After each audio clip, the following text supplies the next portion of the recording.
मराठी मॅट्रिमोनीवर मिळतो सगळ्यात जास्त चॉईस। मराठी मॅट्रिमोनीने लाखो स्थळं जुळवली आहेत। यापेक्षा चांगली गोष्ट काय असू शकते? मराठी माणसांची नंबर 1 चॉईस मराठी मॅट्रिमोनी। आज मराठा क्रांती मोर्चाचे लोक तुम्हाला भेटले, नक्की काय त्यांचं म्हणणं?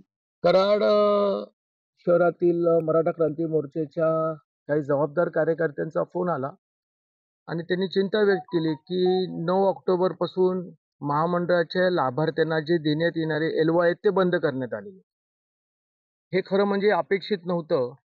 महाराष्ट्राचे मुख्यमंत्री वेगवेगळ्या व्यासपीठावरती महाराष्ट्रामध्ये 1.5 लाख मराठा उद्योजक करण्याचं यश या महामंडळाला मिळालेलं आहे आणि त्याचबरोबर 5 लाखापर्यंतची आता आकडा गेला पाहिजे अशा प्रकारच्या मला आणि वेगवेगळ्या व्यासपीठावर मुख्यमंत्री स्वतः बोलतात।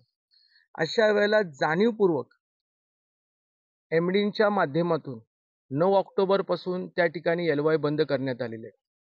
मी व्यवस्थापकीय संचालक यांना मी एमडींना 2-3 पत्र लिहिले। कारणं काय आहेत, सॉफ्टवेअर अपग्रेडेशन, त्याच्यानंतर कारणं काय आहेत, तर कारणं काय दिली जात नाही आणि एकंदरच चिंता व्यक्त करता येते।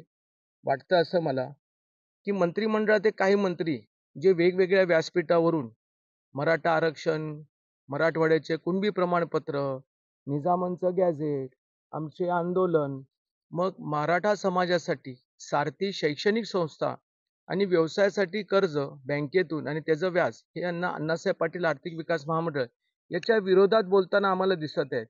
म्हणून हे साधारण षडयंत्र त्याच मंत्र्यांच्या, सरकारमध्ये असणाऱ्या मंत्र्यांच्या सूचनेप्रमाणे होतं असं मला स्पष्टपणे आता वाटायला लागलं। भुजबळांचं आणि अजितदादांचं नाव घेतलं या षडयंत्रात। खरी गोष्ट आहे की सत्ताधारी पक्षाचे मंत्री छगन भुजबळ वेगवेगळ्या मेळाव्याला गेल्यानंतर त्या ठिकाणी अण्णासाहेब पाटील आर्थिक विकास महामंडळाचा चुकीचा प्रचार करत होते। खरं म्हणजे कधी शासनाने महामंडळाने 22,000 25,000 कर्ज लोकांना दिलेले नाही, कोटीचं कर्ज दिलेलं नाही, तर फक्त 1300 कोटीचा व्याज परतावा दिलेला आहे। त्यांना सरकारच्या धोरणाबद्दल बोलायचं तर नक्की बोलावं, पण एक लक्षात ठेवलं पाहिजे की आम्ही 80 पासून लढतोय, 1980 पासून लढतोय। आता कुठेतरी 2017-18 नंतर देवेंद्र फडणवीस साहेबांच्या माध्यमातून एक चांगला मुख्यमंत्री महाराष्ट्राला मिळाल्यामुळे मराठा समाजाला न्याय मिळायला लागला आहे, हे त्यांची पोटदुखी आहे। भुजबळ हे राष्ट्रवादी काँग्रेस पक्षाचे नेते आहेत, मंत्री आहेत, त्याचबरोबर त्यांच्या पक्षाचे नेते अजितदादा पवार आहेत आणि महामंडळ अण्णासाहेब पाटील आर्थिक विकास महामंडळ आणि सारथी दोन्ही योजना आता पद्धतशीर टप्प्याटप्प्यामध्ये कमजोर किंवा बंद करण्याचा जो कार्यक्रम आखलेला आहे हे सर्वस्वी जबाबदार किंवा याची माहिती उपमुख्यमंत्र्यांना 100% असणार आहे। साहेब, आता निवडणुकीच्या तोंडावरच तुम्ही केलं आणि सरकारमध्ये तुम्ही सुद्धा महामंडळाचे अध्यक्ष, एमडी जर ऐकत नसेल तर सरकारच्या विरोधात चुकीचा मेसेज समाजामध्ये निवडणुकीच्या तोंडावर गेला तर काय? बघा काय असतं, मी मराठा आहे, मला महामंडळाची जबाबदारी मराठा समाजाला व्यवसायाच्या माध्यमातून उभं करण्यासाठी दिलेली। 28 जिल्हे वेगवेगळ्या मराठा आंदोलनकर्त्यांच्या सामोरं जाऊन त्यांना कर्ज मिळवून देण्यासाठी मी काम केलेलं आहे। राजकारणामध्ये जरी मी भाजपचा असलो, सरकारमध्ये असलो, तर हे महामंडळ दिवाळीच्या अगोदर सुरळीत चालू होणं गरजेचं होतं, जे एमडींनी केलं नाही। आता मुद्दामून एमडींनी कुणाच्या तरी सूचनेप्रमाणे केलेलं आहे। मी दिवाळीमध्ये भेटून याबद्दल खंत व्यक्त केली होती, पण मला असं वाटलं होतं की एमडी मराठा आहे आणि त्याला काहीतरी जाण असेल, पण तो तसं नाही आहे। शेवटला अधिकाऱ्याला जात-पात धर्म नसतो आणि खास करून आमच्या मराठ्यांना तर ह्यामध्ये नाहीच आहे। त्याच्यामुळे त्यांनी सुरुवात न केल्यामुळे आता लोकांना सामोरं जावं लागतं आणि लोक आता बोलायला लागलेत की हे जाणीवपूर्वक होतंय का, सरकार करतंय का।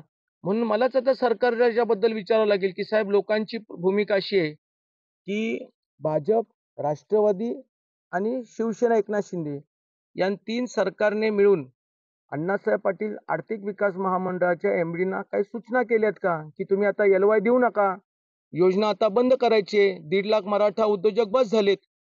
त्याच्यामुळे मी लोकांच्या ह्या ज्या प्रतिक्रिया आहेत त्या लोकांपर्यंत मी पोहोचवतो। एकीकडे तुम्ही भाजपचे कौतुक करताय, मुख्यमंत्र्यांचं कौतुक करताय, आता तुम्ही चक्क तिन्ही सत्तेत असलेल्या पक्षावर टीका करताय। खरी गोष्ट आहे, मी टीका करत नाहीये।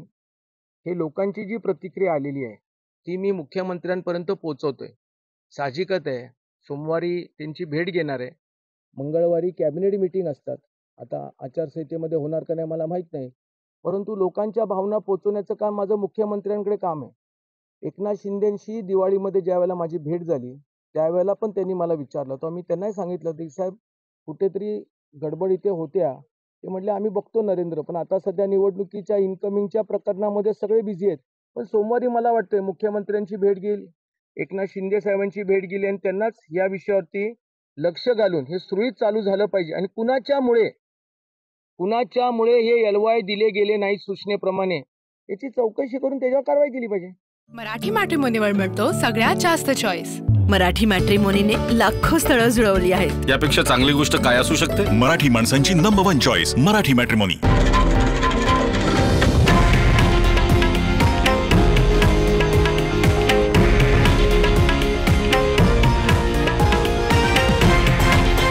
हे आहे देशातील नंबर 1 न्यूज नेटवर्क आणि आपण पाहत आहात TV9 मराठी, एकमेव.